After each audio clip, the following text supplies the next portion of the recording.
मैं परमेश्वर का धन्यवाद देता हूँ इस अच्छे समय के लिए। सर्वशक्तिमान परमेश्वर के चरणों में आने का प्रभु ने जो मौका दिया है। आइए आज के वचन मनन के लिए भजन संहिता 7 उसका 14 से 17 तक हम पढ़ें। देख, दुष्ट को अनर्थ काम की पीड़ाएं हो रही हैं। उसको उत्पात का गर्भ है और उससे झूठ का जन्म हुआ। उसने गड्ढा खोदकर उसे गहरा किया और जो खाई उसने बनाई थी उसमें वह आप ही गिरा। उसका उत्पात पलटकर उसी के सिर पर पड़ेगा और उसका उपद्रव उसी के माथे पर पड़ेगा। मैं यहोवा के धर्म के अनुसार उसका धन्यवाद करूंगा और परम प्रधान यहोवा के नाम का भजन गाऊंगा। कल हम मनन कर रहे थे कैसे दाऊद अपने प्रभु की ओर ताकता है, क्योंकि उसका प्रभु न्यायी धर्मी न्यायी है, जो जगत का न्याय सत्य और धार्मिकता से करेगा। सर्वशक्तिमान परमेश्वर मनुष्य के हृदय और विचारों को जांचता है और हर एक को उनके दुष्टता के अनुसार उनका न्याय करेगा। परमेश्वर कभी भी अपने न्याय में गलती नहीं करता है, क्योंकि परमेश्वर की सहनशीलता दुनिया में उसकी तुलना हम किसी से नहीं कर सकते। और ऊपर पड़े हुए वचन में परमेश्वर की आत्मा दाऊद के द्वारा हमें दिखाता है कैसे एक दुष्ट व्यक्ति कितना मेहनत कितना परिश्रम करता है अपनी दुष्ट योजनाओं में सफल होने के लिए, ताकि दूसरों के जीवनों को वो बर्बाद करे। जब एक व्यक्ति उसका परमेश्वर के साथ संबंध कमजोर हो तो उससे गलतियां अनजाने में होती और अचानक हो जाती हैं। और जब वो अपनी गलती से पश्चाताप करता है टूटे मन के साथ, परमेश्वर क्षमा करने के लिए विश्वास योग्य है। कई अवसरों पर गलती का परिणाम भुगतना पड़ता है और परमेश्वर होने देता है ताकि हम अपने जीवन में आगे को ध्यान से चलें और अपनी गलतियों को ना दोहराएं। लेकिन एक दुष्ट व्यक्ति जिसके जीवन में पाप का राज्य है, वो ऐसे मार्ग में चलना चाहते हैं जिससे उनकी तमन्नाएं उनकी अभिलाषाएं पूरी हो। उनका मार्ग परमेश्वर के व्यवस्था के बिल्कुल विपरीत है और वो मेहनत करते हैं ताकि दूसरों के जीवनों को बर्बाद करें, खुद का जीवन भी बर्बाद करते हैं। उनको दुष्टता का उत्पात होता है,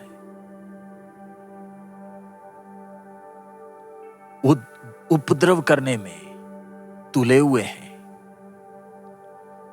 वो दुष्टता की योजनाएं मेहनत से बनाते हैं, झूठ को गढ़ते हैं, दूसरों के बर्बादी के लिए मेहनत से गड्ढे खोदते हैं। लेकिन परमेश्वर उन्हें परेशान करेगा और जो गड्ढे उन्होंने खोदे हैं मेहनत से दूसरों के लिए खोदे, उसमें वो खुद गिरेंगे। उनका उपद्रव उन्हीं के सिर पर आएगा और जो बोया है उन्हें खुद काटना पड़ेगा। और दूसरों के लिए जो उसने कष्ट तैयार की थी उसका खुद अनुभव, उसका स्वाद खुद को चखना पड़ेगा। परमेश्वर ऐसे होने देगा। इसीलिए एक धर्मी व्यक्ति को कभी भी किसी दुष्ट व्यक्ति का पलटा लेने की जरूरत नहीं, क्योंकि दुष्ट व्यक्ति की धोखे या दुष्टता का परिणाम वो खुद उसका स्वाद चखेगा।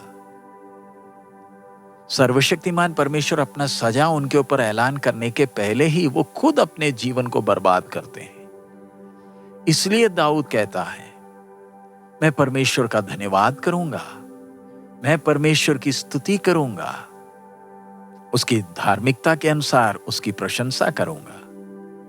दाऊद परमेश्वर के वायदों की चिंता नहीं करता, ना ही दुश्मनों की बर्बादी की चिंता कर रहा है, लेकिन वो परमेश्वर की स्तुति करता है क्योंकि उसे मालूम है परमेश्वर धर्मी और न्यायी है और सबका न्याय धार्मिकता में करेगा।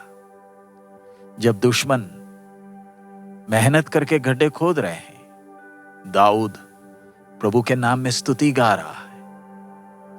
क्या हमारा भी दाऊद का जैसा मन है, जो परमेश्वर की उपस्थिति को अनुभव करता था अपने कष्ट के बीच में? हम दुश्मनों की चिंता ना करें, वरन प्रभु पर भरोसा रखें, जो हमारा शरण स्थान और जो हमारा ढाल है। दुश्मनों की योजनाओं की हम चिंता ना करें, वरन हम विश्वास से प्रभु को देखें। हमारे आसपास आत्मिक शत्रु चाहे कितना भी योजनाएं बनाए, हमें चिंता करने की जरूरत नहीं। आज दुख की बात है, आज ज्यादातर विश्वासी दुश्मनों की हरकत, शैतान की हरकत को देखकर भय में अपना जीवन बिताते हैं। वो मसीह जीवन का आनंद को अनुभव नहीं कर पाते। मसीह में बने रहने का अनुभव उन्हें नहीं है। आइए हम अपने सृष्टिकर्ता से ऊंचे में दुश्मन को ना रखें, वरन विश्वास का जीवन बिताएं, क्योंकि हमारा प्रभु, हमारा परमेश्वर परम अधिकारी है। सारी सृष्टि का न्याय करेगा, शैतान और उसके दूतों का भी न्याय करेगा। हम प्रभु का भय रखें, प्रभु के लिए प्रसन्नदायक जीवन बिताएं। हम दूसरों के विरोध में कोई दुष्टता ना करें। खुद के भाइयों के विषय में हम कोई दुष्टता ना रचें। हमारा परमेश्वर हम सबको एक जैसे प्यार करता है। हमारे दुश्मन भी परमेश्वर की सृष्टि है। परमेश्वर ने मनुष्य को इसलिए बनाया ताकि वो प्यार करे और दूसरों का देखभाल करें, एक दूसरे की आवश्यकता को पूरा करें। प्रभु यीशु ने अपने जीवन के द्वारा हमें जी कर दिखाया कि हमें दूसरों को कैसे दैवीय प्रेम से उनकी सेवा करनी है। आइए हम प्रभु के पद चिन्हों पर हम चलें, प्रेम से आज्ञाकारी बने। हमारा जीवन ये दुष्टता भरी दुनिया में दैवीय जीवन का वो सुगंध प्रकट करे। उसके लिए परमेश्वर हमें मदद करे। आइए हम प्रार्थना करें। हमारे अनुग्रहकारी दयालु पिता, हम आपका धन्यवाद देते हैं इस समय के लिए, आपके वचन के लिए। प्रभु, जब दुष्टता बढ़ रही है, लोग पाप के गुलाम होकर दूसरों के बर्बाद करने के लिए मेहनत करते वक्त, प्रभु इस अंधकार भरी दुनिया में आत्मिक जीवन का वो सुगंध हमारे जीवनों से उठने पाए, दूसरों तक पहुंचने पाए। प्रभु, आप धर्मी हैं, इसलिए हमें दुश्मन की चिंता करने की जरूरत नहीं। आप धार्मिकता से राज्य करते हैं। प्रभु, आप में बने रहने के लिए, आपकी इच्छा के अनुसार चलने के लिए, आपकी महिमा के लिए जीने के लिए हमें मदद करें। आपकी आशीष मांगते हैं, शैतान की युक्तियों को पहचानने के लिए हमें मदद करें। प्रभु, सब महिमा आप ही को देते, यीशु मसीह के मधुर नाम से मांगते हैं, आमीन।